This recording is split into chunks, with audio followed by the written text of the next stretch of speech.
देखिए, अभी वक्त है, समझ जाइए, मास्क लगाना शुरू कर दीजिए। हमारी आप लोगों से अपील है और भीड़ भाड़ वाली जगहों पर जाने से बचिए, क्योंकि कोरोना जो है वो खौफनाक तरीके से एक बार फिर डराने लगा है।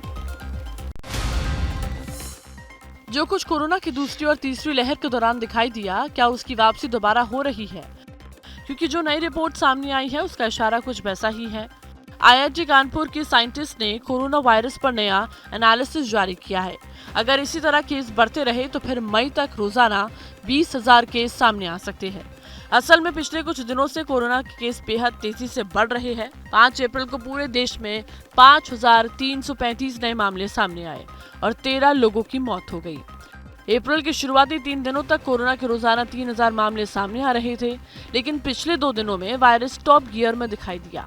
4 अप्रैल को 4,000 से ज्यादा, जबकि 5 अप्रैल को 5,000 से ज्यादा कोविड केसेस सामने आए।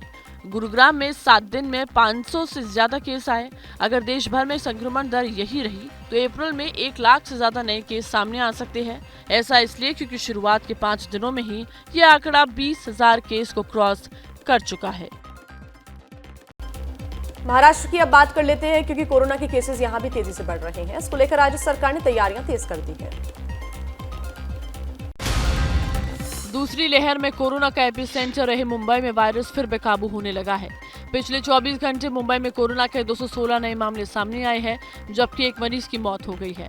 अगर पूरे महाराष्ट्र की बात करें तो गुरुवार को राज्य में 803 मरीज संक्रमित पाए गए, जिसके बाद महाराष्ट्र में कुल कोरोना संक्रमितों की संख्या बढ़कर 3,874 हो गई।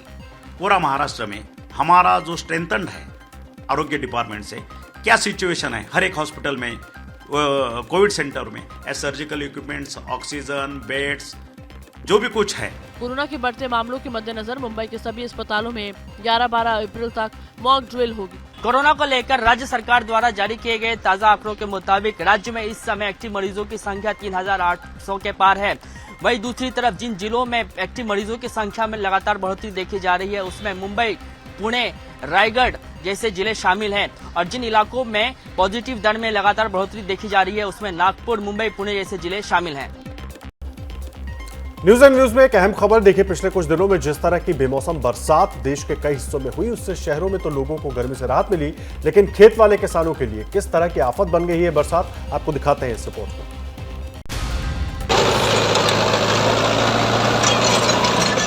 ये तस्वीरें ओडिशा के बारगढ़ की है, जहां एक किसान ने बारिश से खराब हुई फसल पर ट्रैक्टर दौड़ाकर उसे नेस्तनाबूद कर दिया। ये हालात पैदा हुए हाल ही में हुई बेमौसम बरसात की वजह से, जिसने खेत में खड़ी तरबूज की फसल को भारी नुकसान पहुंचाया। बरगढ़ जिले के कुड़ोपली गांव में इस किसान ने 3 एकड़ जमीन पर तरबूज की खेती की थी। इसी खेती के लिए उसने 95,000 रुपए उधार लिए थे, उस उम्मीद में कि वो इस साल अच्छा फायदा कमाएगा। खेत में पौधे फलों और फूलों से लदे हुए थे और काटने के लिए लगभग तैयार थे, लेकिन इसी बीच हो गई बरसात और पड़ गए ओले। पूरी तरह तैयार फल बुरी तरह से खराब हो गए। तरबूज चाष करथिली आ 95,000 टका खर्चा आइतिला। कुआ पथर माड़ होला बेले सब पची गला आ कौनसी व्यापारी भी नहीं किनले पचलाटाके, सेतिर पाई जुती देई छा आ नुआ चाष्टे करमी बोले भाभी छा।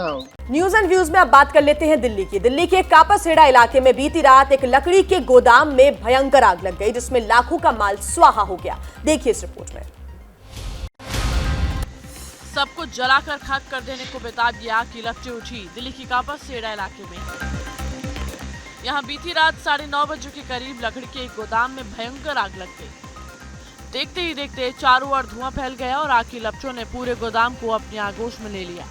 बताया जा रहा है कि इस आग में गोदाम में रखी लाखों रुपए की बेशकीमती लकड़ियां जलकर खाक हो गई। बस लकड़ी का गोदाम है जिसमें आग लगी, कारणों का तो अभी पता नहीं है किस वजह से लगी है।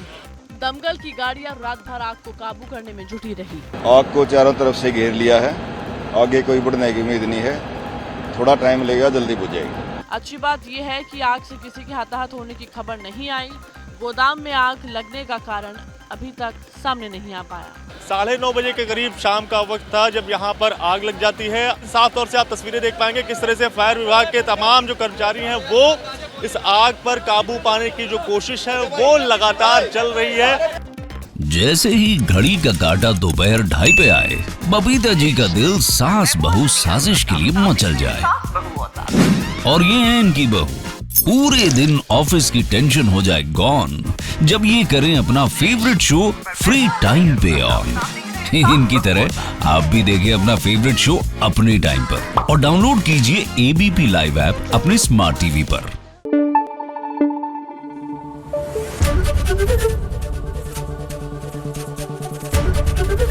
एबीपी न्यूज आपको रखे आगे।